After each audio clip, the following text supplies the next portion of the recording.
ബഹുമാനപ്പെട്ട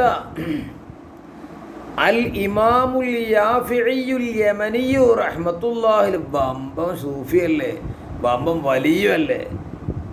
നമ്മളെ റൗളുർ റയാഹിൻ്റെ ഒക്കെ മുസന്നിഫ് യാഫിയൊക്കെ ഇർഷാൽ യാഫി ഉണ്ടല്ലോ, വലിയ മഹാനാണ്, വലിയ ആഷിക്കുമാണ് മുമ്പ്.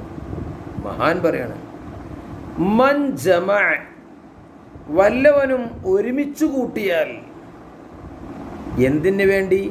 ലിമൗലിദിൻ നബി സ്വല്ലല്ലാഹു അലൈഹി വസല്ലം, അള്ളാഹുവിൻ്റെ ഹബീബിൻ്റെ മൗലിദിന് വേണ്ടി. മൗലൂദ് ഓതാൻ വേണ്ടി ആരെ? ഇഖ്വാനൻ, തൻ്റെ സുഹൃത്തുക്കളൊക്കെ വിളിച്ചു വരുത്തി. എന്നിട്ട് വഹയ്യാ ത്വഅമൻ, നല്ല സ്വാദിഷ്ടമായ രുചികരമായ ഭക്ഷണം തയ്യാറാക്കുകയും ചെയ്തു.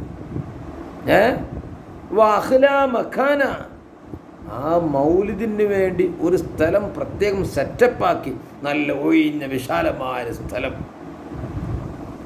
വഅമില ഇഹ്സാനൻ, അതിൻ്റെ പേരിൽ ധാരാളം നന്മകളും ചെയ്തു.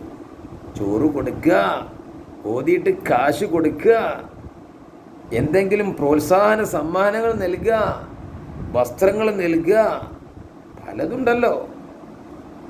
അന്നം കൊടുക്കുന്നത് എത്ര കൂലിയാ. പണ്ടത്തെ കാലത്ത് അതിൻ്റെ പൗറ്.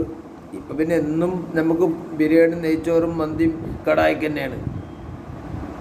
പണ്ടൊക്കെയാണ് ഒന്നും കൂടി ഉഷാറാ, തിന്നാല്ലാത്ത കാലത്തെ. അങ്ങനെ വസ്വാറ സബബൻ, ഈ നടത്തിയ ആൾ കാരണമായി. എന്തിനെ?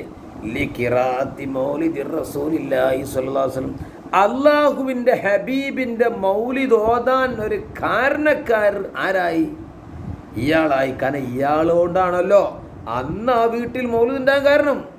ഇങ്ങനെ ആയിക്കഴിഞ്ഞാൽ മാഷാ അല്ലാഹ് ബഅസഹുല്ലാഹു യൗമൽ ഖിയാമ, അന്ത്യനാളിൽ ഈ മനുഷ്യനെ അള്ളാഹു ഒരുമിച്ച് കൂട്ടും, ബഅസ് ചെയ്യും.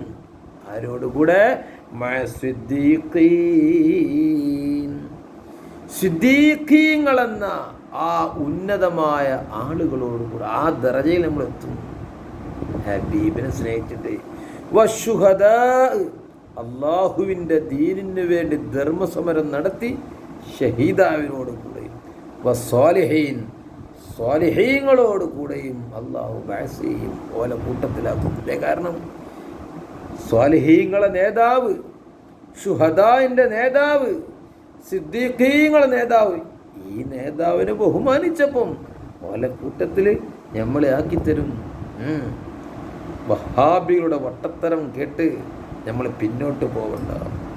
വയകൂനു ഫീ ജന്നാത്തിൻ നഈം, ഇവന് ജന്നാത്തുൻ നഈമിൽ നല്ലൊരു ഇടവും അള്ളാഹു തയ്യാറ് ചെയ്യും. മാഷാ അല്ലാഹ്.